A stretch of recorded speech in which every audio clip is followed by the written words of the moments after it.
வணக்கம் and welcome to home cooking. இன்னைக்கு நம்ம பார்க்க போகிற ஸ்பெஷல் ரெசிபி குலாப் ஜாமுன். இது எப்படி செய்யறதுன்னு பார்க்கலாம். 200 கிராம் கோவா ஸ்வீட் இல்லாதது,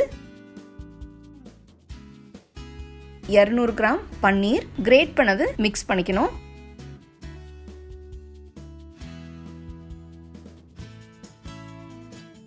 மிக்ஸ் பண்ண பிறகு இதில் 4 டேபிள் ஸ்பூன் மைதா, 1/2 டீஸ்பூன் பேக்கிங் பவுடர் இதையும் சேர்த்து நல்லா மிக்ஸ் பண்ணி வச்சுக்கோங்க.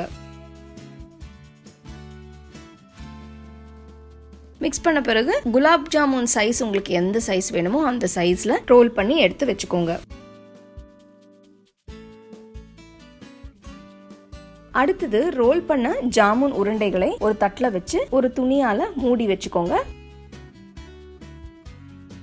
அடுத்தது நம்ம சர்க்கரை பாகு செய்ய போறோம். இதுக்கு 200 கிராம் சர்க்கரை, 500 ml தண்ணி.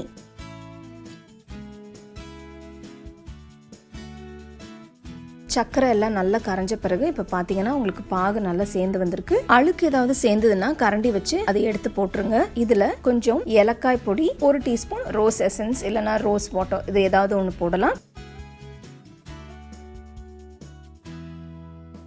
இப்போ ஒரு கடாயில் எண்ணெய் ஊற்றி எண்ணெய் நல்லா சூடான பிறகு ஃப்ளேம் ஒரு மீடியமில் வச்சுட்டு இந்த ஜாமுன் உருண்டைகளை ரோல் பண்ணி வச்சுருக்கோம் இல்லைங்களா, அதை எடுத்து ஒன்று ஒன்றா சூடான எண்ணெயில் போட்டு வறுத்து எடுக்கணும். இந்த குலாப் ஜாமுன் நல்ல ஒரு கோல்டன் ப்ரௌன் கலர் வர வரைக்கும் ஃப்ரை பண்ணி எடுத்து வச்சிருங்க.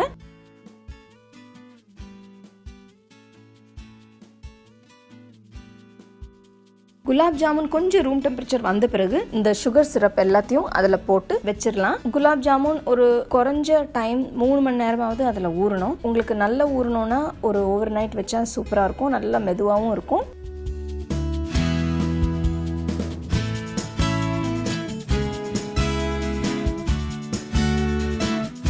அடுத்த வாட்டி குலாப் ஜாமுன் சாப்பிடணும்னு ஆசையாக இருந்தால் இந்த ரெசிபியை ட்ரை பண்ணி நீங்களும் உங்கள் வீட்டில் ரசித்து சாப்பிடுங்க.